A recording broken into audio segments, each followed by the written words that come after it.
Oh man, that's beautiful. I wanted to play, but it was too meditative and too beautiful to like interrupt. It's like it's a total vibe. Oh man. You was like, I wanted to, but I had to meditate. It is, yeah. That's how it is. You got to follow the energy, right?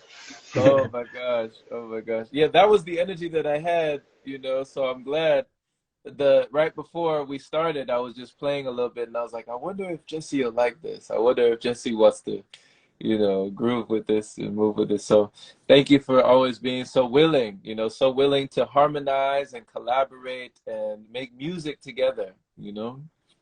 I love it. I love our friendship, Jerome. It's just fun to be buddies with you. So, and always I just feel the resonance. I love the thoughtfulness of your spirit. You're, very, very thoughtful person, and I appreciate that about you.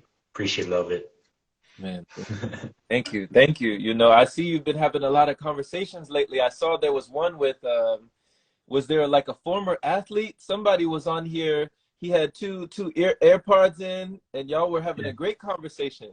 Yeah, yeah, that's my buddy Rob. He's works in the same superfood company that I work with, and we have a team of like sort of light workers, just working on self-development, working on entrepreneurship, Hmm.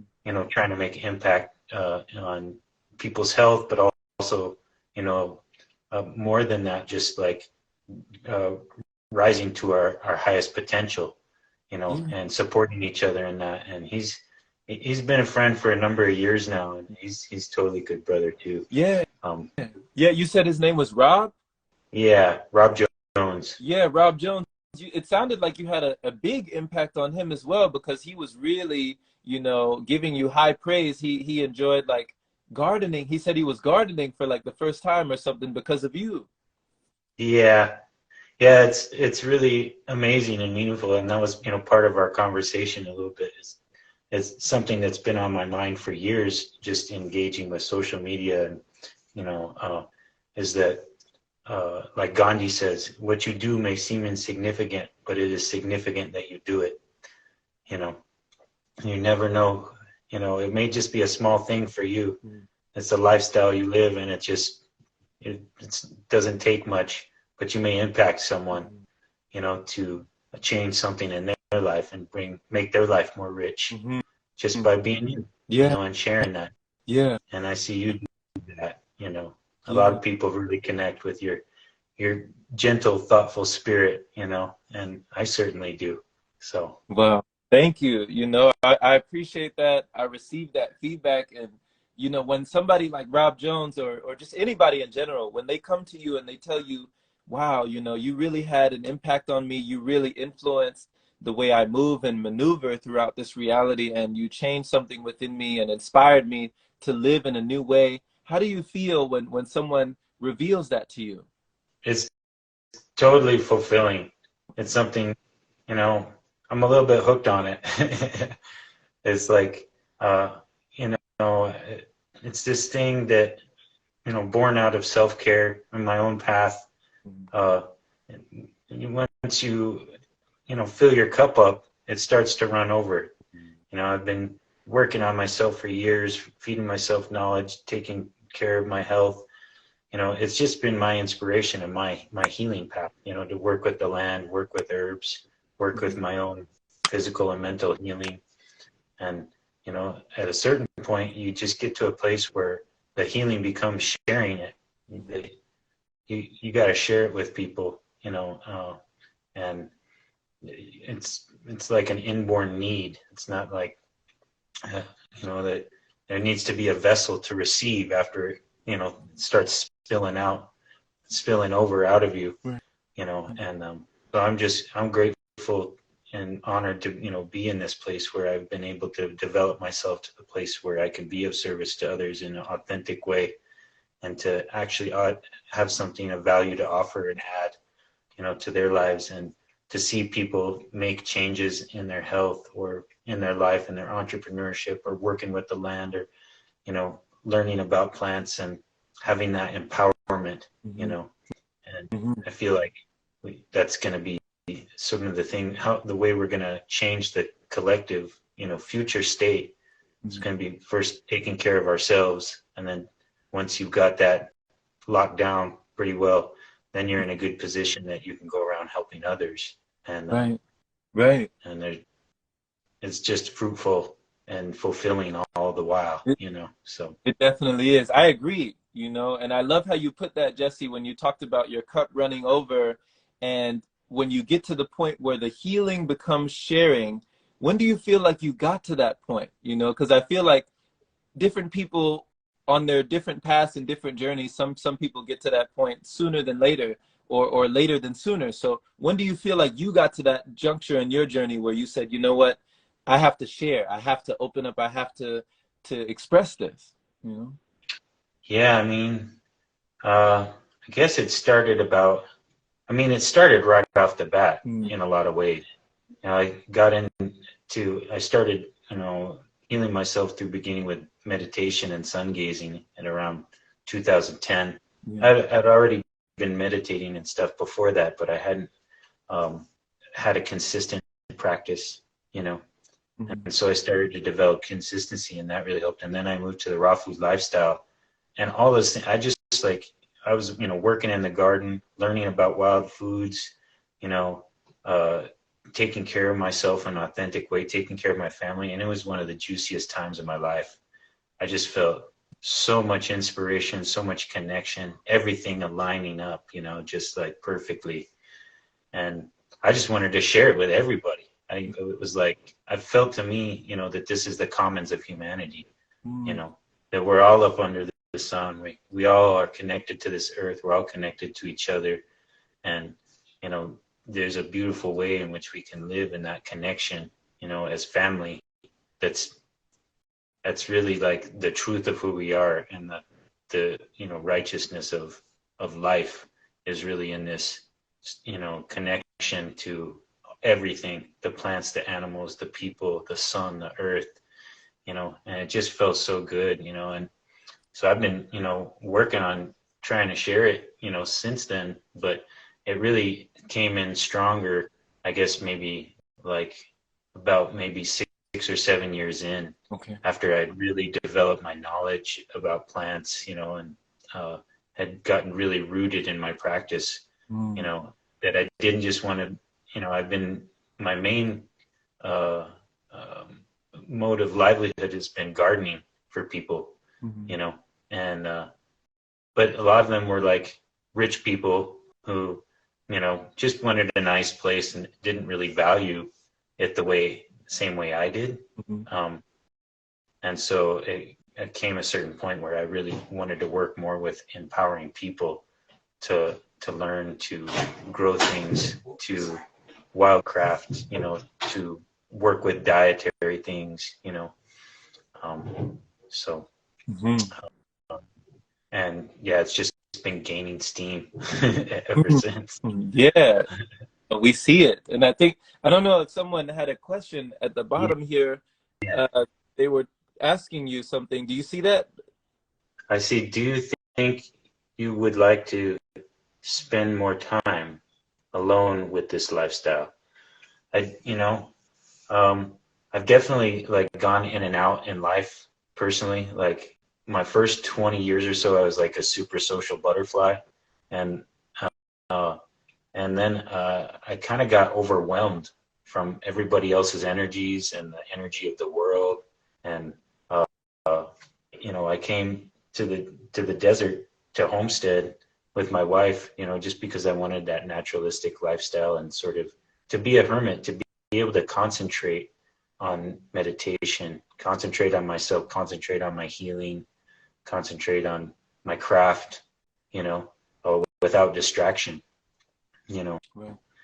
And that was super beneficial. But, you know, we're all social beings, you know, even like Buddha, he's, you know, big hero of mine. And, you know, he did a similar thing where he went out into solitude in the jungle, you know, and was meditating, you know, fiercely. And he got to this point where, you know, he reached enlightenment, and he was like, okay, cool, I'm in nirvana and bliss now. And Brahma came to him and he said, you got to share this with people, you know. And so he went back, you know, into you know, civilization, so to speak, to share the Dharma. And thank goodness he has, because so many people have benefited from him sharing his truth, the truths he found, you know. And so, Yeah. yeah, I mean, I think that that's a very good question. I think you got to do a little bit of both, you know. Got to spend time in solitude with yourself and connect in deeply, you know. A lot of the, you know, watch this TV show Alone, you know, maybe you've seen it, where people go out, they send people out in solitude deep into wildernesses, you know, to live off the land and to be alone, you know. And a lot of people start to break, you know, pretty quickly, within days. Some of them, others go as many as months. But the Buddhist lamas have to do like a 3-year solitude retreat in the mountains, where they just meditate all day, you know, because it's about rooting in to yourself. They call it the pith instructions, you know, that which is deep inside of you, not what's been inculcated, not someone else's energy or someone else's thought. Your source, direct connection, good strong connection with your source, you know. And it takes a whole lot of mental toughness to be able to do that for 3 years, you know.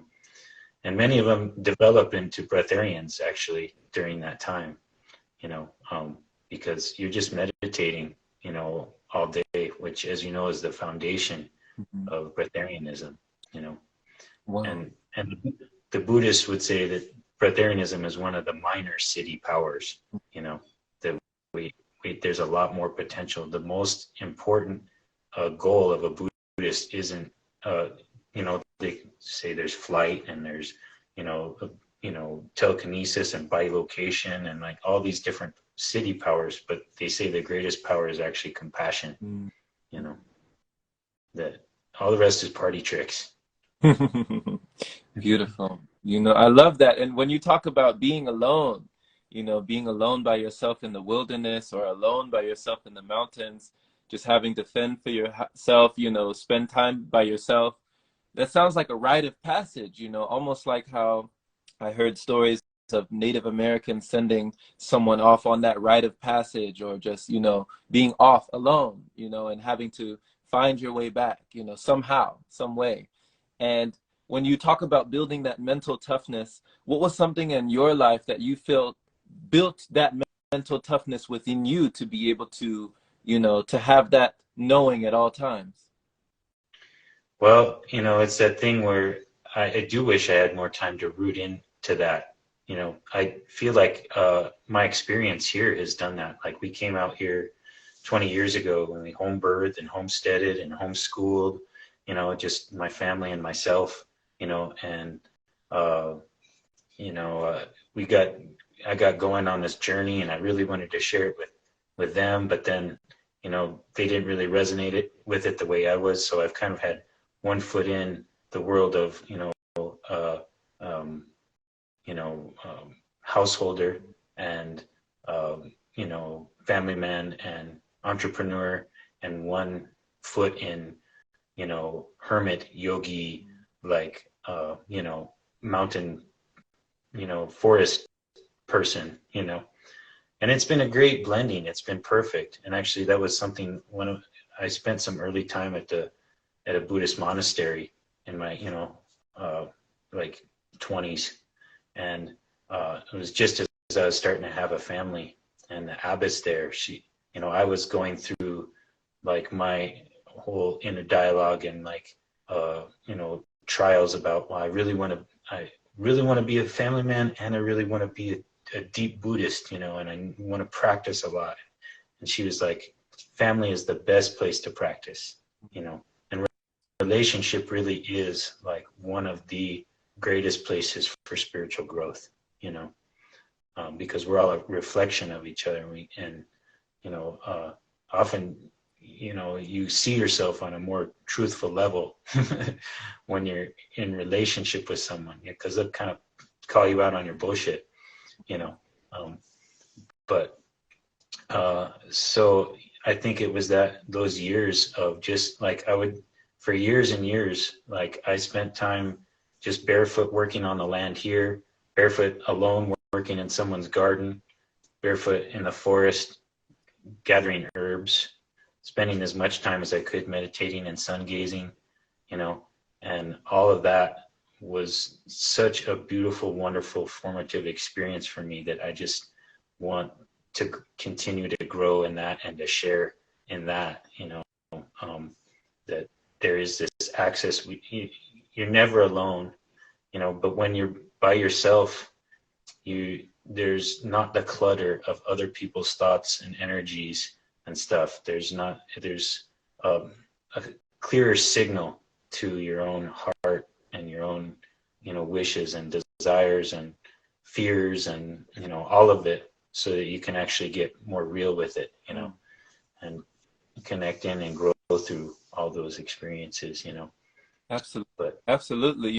I like how you put that, the clearer signal, because I do feel like there are definitely times when that signal is clearer, that channel is clearer, when I'm in the wee hours of the morning. If you ever have those times where you just suddenly rise up, and your eyes just open and you're awake, and it's still dark outside, the sun hasn't risen, and everyone else is asleep. And if you meditate in those hours, there's definitely a clearer signal, I feel. And it's so funny that you said how they told you that family is the best place to practice. It's almost like the best training to be amongst others sometimes, because there's that saying that, like, if you think that you're enlightened, go and spend a week with your family, right? If you if you think some level of you've attained some sort of state, go and spend a week with them and see how you do. But I love how they put it, that it's actually the best place for you to practice. Mm. Yeah. Mm. Yeah. Someone put a question here: is it better to choose a partner who pulls you or one who holds you back? I would say both of those are perceptions, and it's basically your own resistance and things in yourself you're trying to overcome, that they're, showing you. You don't want someone, this idea of someone else leading you to your happiness is a misnomer, whether it's a partner or a guru or, anything like that. You got to do the work, it's up to you. And it's all an inside job. Everything that your partner or your, relationships are showing you, if it's something that irritates you, that's something inside of you. If it's something you love, it's something that's inside of you, So that's what I feel that time in solitude helps you develop, is not to externalize your emotions, on someone else, not to project, but to get greater ownership, of everything that you're going through is yours, and you're going through it for a good reason, and that it will lead you somewhere, whether it's trials, whether it's, negative situations or positive ones. It's all instruction, from your inner guidance. Mm-hmm. So, wow. So letting go of that projection to start to see that connection with an outer reflection, to see what, with someone else. Okay. Feeling the vibe, and I feel it with you, brother. Like, it just, there's a vibe. I can't have this conversation with, I have a lot of conversations online, but I feel this with you. There's another, my brother Kazu, Kazu, he's on it. I love having conversations with Kazu. We just we don't usually do it on live. We usually just talk, and, we just go into deep places, and it's just a reflection. We have, the same things we're excited about, permaculture and, breatharianism and esoteric knowledge and, all this kind of stuff, different meditation techniques. And, just, so I think you need both of those. Like you need the ones that like inspire you and like fire you up and you just feel this, and also the ones where you're like challenged, because that's really something, once again, inside of you that like you just haven't, like the alchemists say, your demons aren't something other than your own self that you haven't like given love and light to. You haven't looked and given love and energy to, so and it's all in the mind. It's the universe is mental, and all of our connections with everything we attract in terms of our livelihood, in terms of our experiences, our relationships, it's all just a reflection. This. We all know this. There's a lot of talk about this. People are understanding in a greater way, but it's good to reaffirm and share our different perspectives and ways of communicating this. But we're just attracting what we're vibrating. We're attracting in all the time. Of course. The vibe attracts your tribe. And when you talk about Kazu, yeah, he definitely is an awesome being. A wonderful soul. We have chess masters as well. He's a great chess player. I don't know if you knew that. Yeah. No, I didn't. We never played chess. Yeah, cool. We go back and forth. We have chess matches, and he, like they say, iron sharpens iron. Like he definitely strengthens my resolve when it comes to that chessboard. And having matches with him has definitely leveled me up in many ways. And it's interesting, Jesse, something you said earlier when you were talking about Buddha, and you said sharing the Dharma, that it's an awesome thing to know that he shared the Dharma. I don't know what your thoughts are on karma, but what do you feel is the karma when we share that Dharma? Yeah, I think, it's just like we were talking about, like, where if you're sharing your truth from an authentic place, like with compassion and mindfulness and, presence, that you're only going to offer benefit to other people. It's going to benefit some and it's not going to benefit others. Not everybody resonates with the truth of, the truths of Lord Buddha. A lot of people rather hear it contextualized, through Yeshua or through, Muhammad or through, Lao Tzu or, but I feel like there's just one universal truth, and that's essentially love, and that all of us are just working to connect in with that ever deeper and find ways to communicate about it, and, and raise that sense of the experience of love, Wow, one universal truth. So what did Bob Marley say? One love, one heart, let's get together. Absolutely. There is no separation. It's all, and that's what, Buddha's teaching when he's talking about ahimsa, or no self, is that there's only one of us here. We're all connected in unity, and we just, it's our own perceptions that keep us from that experience, and that whole thing of mind manifesting, and what you vibrate, you attract. Right. So if you feel like you're separate, like I'm alone, I went through that early on my raw food journey when my wife and my family kind of broke away from the lifestyle that I was trying to lead them toward. It's like, oh, this is so cool, come, let's go. And they all appreciated parts of it and got benefit from parts of it, but they had to walk their own path. And then I was like, oh, I'm all alone in this, and abandonment, because for me, just to be vulnerable and open, like that was like an early wound for me. My folks separated. My mom was a single working mom. My dad kind of emotionally distanced himself from me because he had damage with his dad. It's things I've come to understand now and recognize, but that we all have like these early wounds, these original wounds, that we're seeking to heal through our relationships, and through, healing modalities and etc.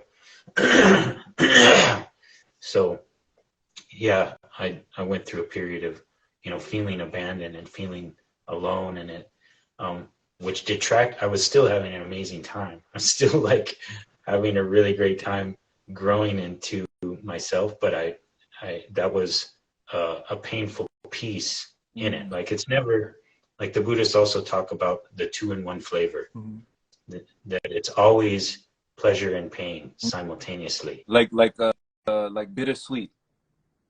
Yeah, they liken it to soup. Like you might be able to make a soup out of like a nice sweet tomato, but it's actually more interesting if you put like a pungent, onion or something in there, you know, and that makes the flavor actually more robust, and we push off from pain, and that's what causes more pain, the resistance, you know, and they say that, what we're attached to, whether it's pleasure or pain, are what causes us greater suffering. Because if there's pleasure, you're not like in the throes of experiencing it, you're like kind of reaching after it, and it's always at a distance, and if it's the pain, you're trying to push it away, like I don't want that, but just to like, and so that's what meditation and the pranic path and everything means to me, is like, getting more connected with all of the experience and just like being present in it, no matter what it is, and that like is just gonna actually make your life.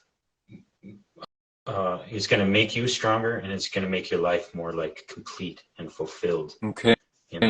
Okay. So to be able to be present with the pain and the pleasure, to be able to be present with it all, because, when you were going through that painful period, that time where you said there was a time of abandonment, how did you eventually make it through that time?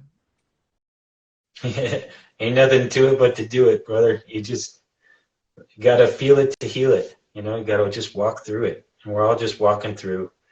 And, really the gift of learning about meditation and mindfulness, I think the transformative power, where you can learn to just drop a little bit more into your observer, to observe your life, not to be so emotionally involved in your life. Your emotions are a wonderful part of this life, and you want to be connected with them, but you don't want them to rule you. You don't want them to. It's like a powerful energy. It's like your toroidal field, or like, your toroidal field is very much like a hurricane, and the edges are tumultuous, and it's spinning, and it's all this energy, and in the center is still, So if we can just, and so that's, literally part of the Vajrayogini practice I do, is just meditating on your heart center. Just like sit and breathe and focus your awareness on the heart center. And you'll find the more you just sit there and breathe, that it's actually very still and very peaceful there.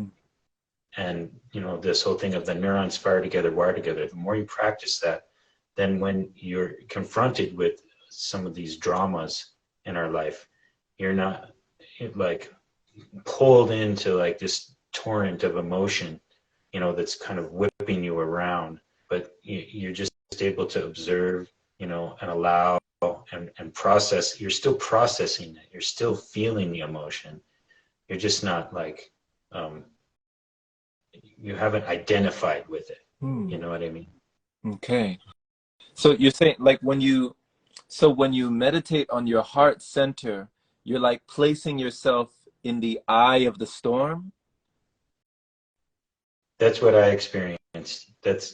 And what I understand is the more you can stay in that eye of the storm, it can be whipping around. You can have the craziest things going on, like just recently I lost one of my puppy dogs, and it was traumatic. We were just hiking in the hills out here, and we came back and crossed our road, and this guy was speeding, and he hit the dog, and the dog went flying, and we watched the puppy die, and it was she was such a sweet dog, but through my years of practice, like before it would have, you know, tore me up like instantly, because it was like, it was violent, you know. Um, and I just was like, okay, let's get her inside. We got her some, you know, arnica and some what is it, rescue remedy, some homeopathics to kind of help her, you know. And she had bit me because I went over to her and she was in, you know, she was in fight or flight. She was totally in shock.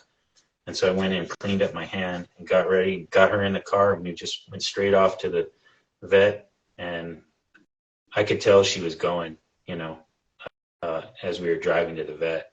And I just, instead of being like, oh my gosh, oh no, you know, oh, Zoe, you know, and I was just like coming to terms with it. Sad, totally sad, but not like, oh God, you know. So we drove her in and got to the vet, and she was dead by then. And, you know, I brought her to it. This was, you know, my dog, but it was also my mom's dog. We sort of shared her because she would be too much. She was a blue heeler and very, like, you know, energetic, and my mom's in her 70s and stuff. And so she would come down here and spend time here so she could run around with the other doggies and be on the land and, you know, get it out. And so, you know, she wanted her cremated. So it was one of the harder times for me with my dogs, because all my other dogs I've been able to bury in the ground and kind of have, you know, that closure. You know, I plant a tree with them, you know, and I just had to give her over to the vet to cremate. And I went out to the car and I cried for about 2 minutes. And I feel like I processed pretty well all of the emotion, you know, in that time, you know, of releasing her, and, you know, and the trauma of the violence of it, you know. And I attribute it all to the practice I've been doing now for, you know, like the consistent practice I've been doing for like 13 years, but I've been practicing, you know, meditation for like 28 years, you know. And I think it definitely helps me to be able, you know, the other things I've gone through with our family. My middle son has complex Tourette's, and he has a lot of trials, you know. And, you know, the loving thing to do, of course, is to be there for him, to help him through it, you know. But there's times where, you know, you want to push off, like, oh man, this is too much, you know. But that practice of meditation, and you know, in Buddhism they talk about, you know, wisdom and compassion being the same thing, you know, and that it's more this energy of the heart, you know, and that the more you practice in this space of developing those thoughts of loving intentions towards life, the more you can show up for life when it's hard, because it's going to be hard. It's also going to be hard, you know? Yeah. Wow. So thank you for sharing that, you know, thank you for just that testimony, and just during that time, because you said her name was Zoe? Yeah. Zoe dog. And she was not only your dog, but you said it was your mother's dog as well? Because how old was Zoe? She was like six or seven, so she was pretty young. All my other dogs lived to, you know, their late teens. Right. So, I mean, and I can imagine, you know, with all of your dogs, you know, having so many experiences with them, being with them, hiking with them, walking with them, trekking with them, playing with them, teaching them things, instructing them things, and then to have that experience of seeing, you know, that transition, and it sounded like a very painful, you know, transition. What did that teach you about yourself? How you were able to view that from that different perspective, you know? That's a good question. It's almost like it's just no thing, you know, not like it's no thing whatsoever. The emotions and everything were there. It was tough, you know, but that's the thing with the practice of meditation, is like just getting into this place of presence and awareness. Like, you know, Thich Nhat Hanh talks about it, like, as this transformative power, you know, is just, it's not, you know, oftentimes maybe someone you love is going through something difficult, you know, and you want to help them through it, right? That comes from this place of love and compassion. But really, there's not much you can do. Really, the way to help them through that is just be present with them, you know, in love and compassion, you know, and it comes naturally, you know, when you truly, you know, are in that sense of I love this person, you know, or this being, this dog, or you know, whatever it is, then whatever the trials are, you know, parents, you know this. That's, I think Dalai Lama says every good parent is like an automatic bodhisattva, because you practice it all the time. You know, you do everything for that young child. You know, they're shitting everywhere. They get sick. They get, you know, they fall and, you know, bust their arm, or, you know, like you, and it's your duty to bring loving, compassion, awareness, and healing, you know, to that being, and show them it's going to be okay. We're going to take care of this. You're all right, you know. And so that's the thing of life, is it's beautiful and it's messy, you know. And there's you know, people misconstrue sometimes the, you know, the Four Noble Truths. You know, Buddha talks about the first noble truth is the truth of suffering. You know, some people say all life, that Buddha says all life is suffering. That's not to say that your whole life, the whole time you're alive, it's all going to be suffering. That means everything in life suffers. Every other life form suffers. So all life suffers. Okay. All life is suffering. And that suffering is due to inappropriate desire, mostly. You know, something that, like we were saying, that you could wish would happen, or something you're attracted to, or someone you're fixating on, you know, or your fixation with food, or, you know, substances, or whatever, you know, or also you're pushing off and being resistant to some hard truth that's happening, you know, and that suffering actually connects us all in natural loving compassion. When you realize other beings are suffering, there's a natural like wish to, you know, ease their suffering. For sure. So, yeah. So, you know, and then the Eightfold Path and all of those things about how to, you know, end suffering, you know, and, you know, right knowledge, right aspirations, right speech, right behavior, right livelihood, right effort, and right mindfulness, you know. Yeah. And thank you for explaining that passage. I didn't know that, but it makes perfect sense when you put it the way you put it. All life is suffering, not that all of life is suffering, but all lives are suffering, like all of life. I never even looked at it that way, you know. I never looked at it with that context, so that really puts it in perspective. And when you talked about cremation versus, you know, the going in the ground, the being back with the earth and planting the tree, what are your thoughts on both methods of transition? Well, yeah, it's interesting. We're only like resistance to death on this side, I think. I think death is, you know, we get death practice every day when we go to sleep, you know. And I don't think there's an end. I think there's a seamless transition. You know, what's hard is those of us who stay on this side when the others go, is this attachment, right? Like wanting to, you know, being sad that you won't be able to see that being anymore. Right. You won't be able to pet that puppy dog, you know, and throw the ball with them and go on a hike with them, and, you know, or your loved one, you know, your child, you know, can you imagine, you know, your child? And all of us are going to watch our parents die, you know. If we're lucky, then we'll see them through the end of their life, you know, and you can be there for them. And, you know, Ram Dass did a lot of really transformative work in hospice and helping people at the end of life as they're you know, transitioning. And everyone who has worked with that, the hospice care is actually one of the happiest jobs on the earth. There's a movie called, I think it's called Happy. I want to say it's called Happy. I forget.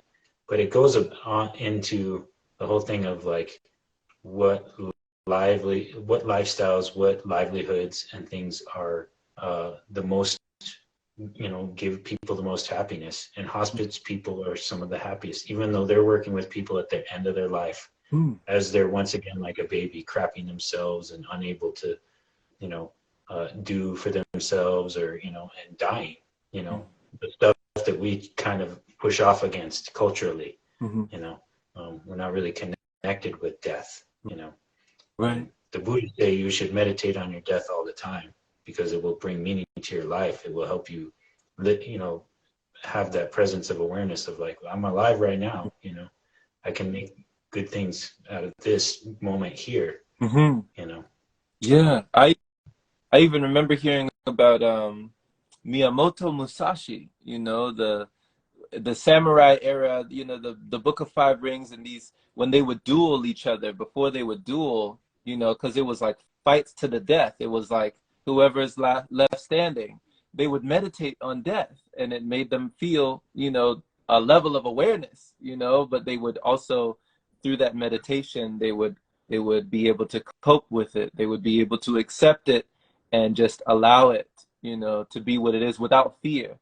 And you reminded me just now as well of an interview I saw with Stephen Colbert and Keanu Reeves.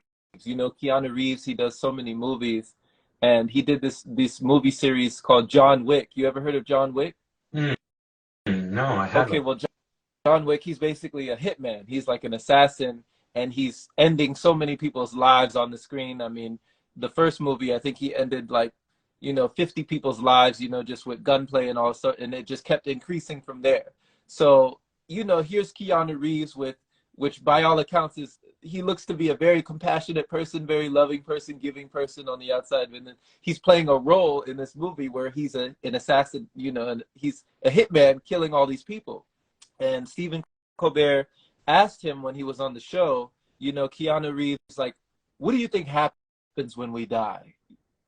And he said it jokingly, and the crowd was even kind of laughing and giggling when he asked the question. And Keanu took this deep breath, and he said,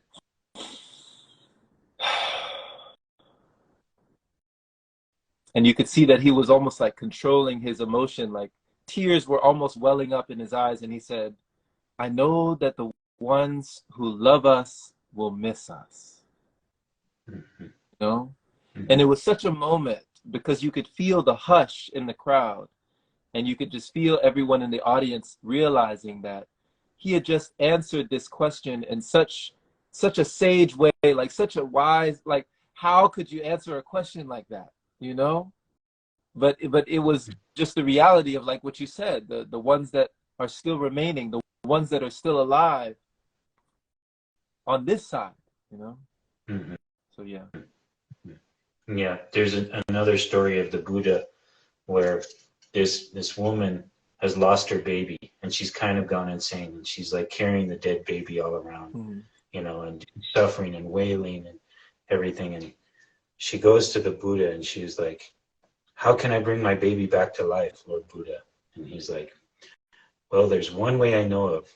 He said, you have to gather a mustard seed from a house that hasn't seen death. And so she goes around from house to house, and she finds out that everybody's house has seen death. And then she like in that moment gains the awareness and becomes like a Buddha in that moment. She puts her baby, in the, buries it and lets it go, and realizes that we all have to confront death, the death of loved ones, the death of ourselves, and that this attachment, this fierce attachment, the holding on isn't serving anything. It just causes a greater level of suffering, So that's not to gaslight your emotions, not to be like, oh, I don't feel that, I'm tough, but to actually go through it and process all of that, that's a big part of what meditation is about, because all of us are dealing with fears and anxieties every day, and you meditate and, it reduces that, and that's a little bit of practice for the big fear, the fear of going into, into your death. Yeah. Yeah. And I think Thank that you. actually was Hmm. that. No, I I was was gonna just thinking that story. Yeah. Yeah. Yeah, yeah, yeah. I love Buddhism because it's full of all this, all these stories, and it's just such a deep tradition, and it's really helped my life Mm-hmm. greatly, to release attachment, because that was something that I used to really struggle with more and more. I mean, I still struggle with, not like it's the struggle's over, Mm-hmm. but it's like it's definitely been reduced through coming into knowledge of these truths and practices, you know. So, Yeah. Yeah. What would be one of the attachments today that you would say is more challenging, you know? yeah, that's a very good question. I mean, there's a lot of uh, projection from the media and from even people in like sort of the community of worries about the world. The uh, quote unquote social architects, we'll call them.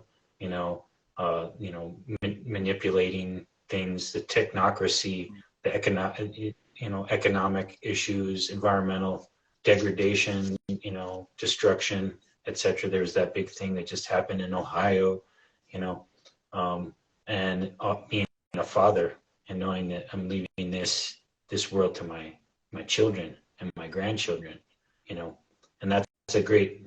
I take it as a motivator.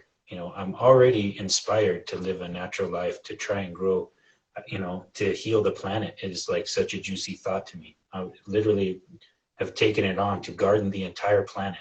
You know, that doesn't mean I personally got to garden all of it. That means I got to personally do everything I can to garden as much of it as I can and to inspire other people to garden, Mm-hmm. because many hands make light work, you know, Mm-hmm. and that it's a fun, connective, like community engaging, experience.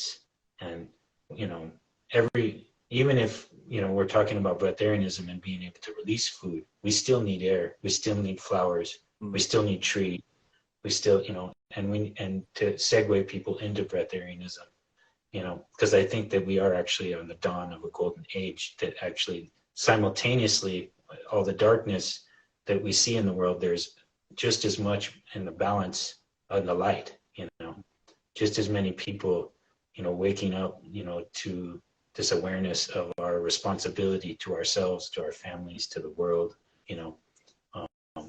and like taking it on, full on, Right. and so that's the healing for me and the challenge, uh, presently, I think. Mm-hmm.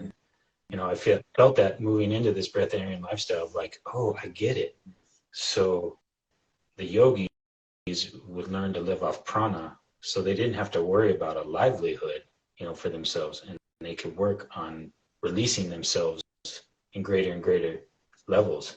But then there's this thought of like, well, what about my, like Buddha having to like go out and share his dharma? I'm like, well, what about the rest of the world?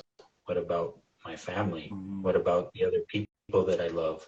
Like if I just go off into the cave and go achieve enlightenment, that's great for me, but I will feel like I have dropped the ball. I will feel sort of irresponsible in a sense to my own self by not taking the rest on as my responsibility to the greatest degree I can. I mean, I can't heal it all, but I can do everything I can, Mm-hmm. and I'll rest better at the end of this life knowing that I did that.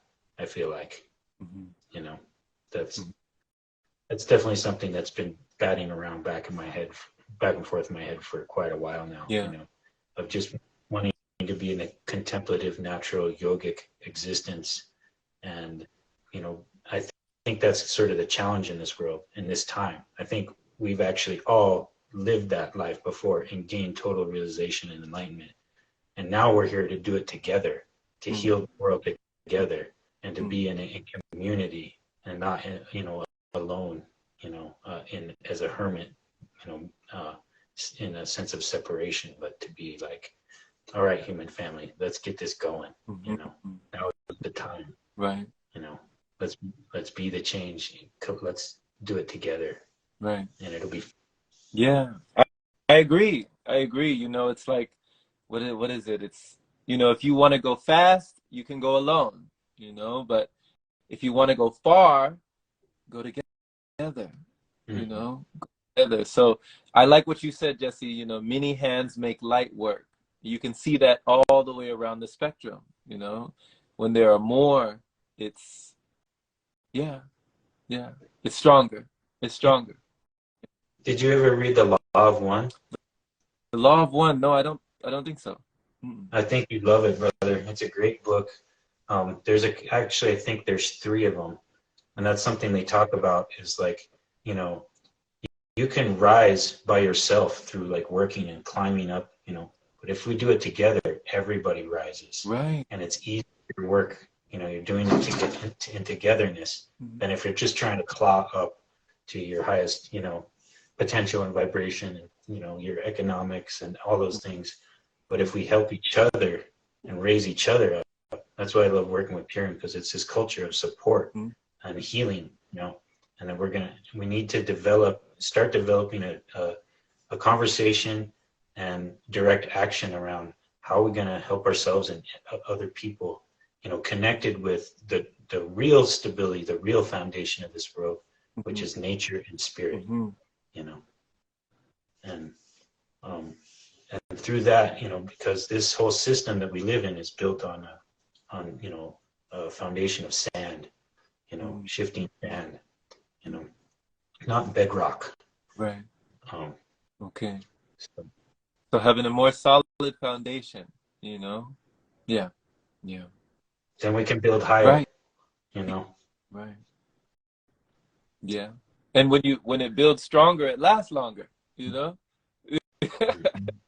Last long, yeah. Look at those buildings that were built on bedrock and made of stone and things that are, you know, like the Gizan They're pyramids. You know, still here.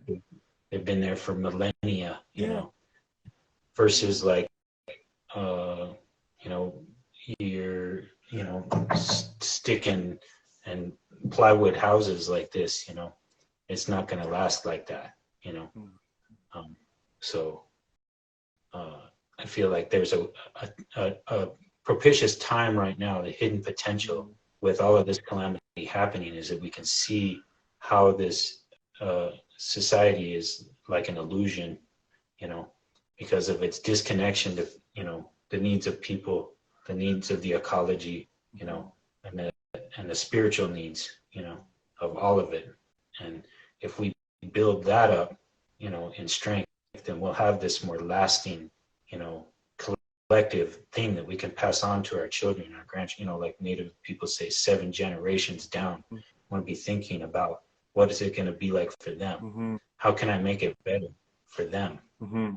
right now? Right. You know, because there's something every one of us could do right. You can even just like smile at people today Mm-hmm. instead of staying in your shell, you know, and that's going to make the world a better place 7 generations.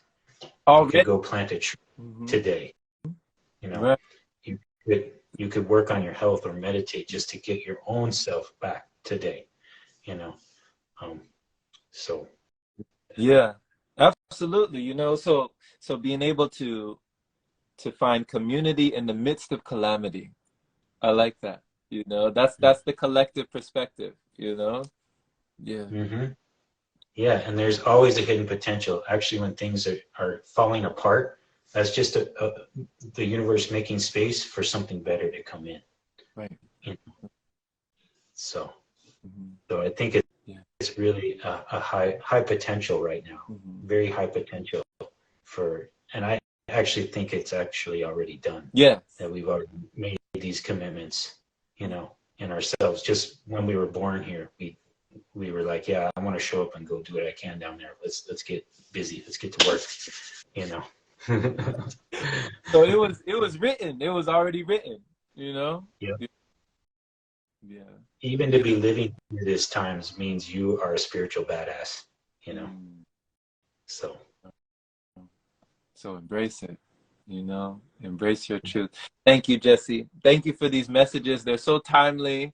You know, you drop so many gems on us. I love each and every one of our sessions. and just looking forward to seeing the progression with you and just everything that you do. Just thank you. Thank you so much. My pleasure, Jerome. Thank you too. I love you, brother. It's always a pleasure to connect with you. I feel that heart connection each and every time, and just extend to you all the best. And thank you everyone who showed up for the live today, and just everyone out there in the four directions. You are all Buddhas. Thank you for showing up in this time, and let's be that change we want to see. All You're right. doing it, Jerome. I see it for sure. All So, right. All right. Much all right. Much love. Have a beautiful day, family.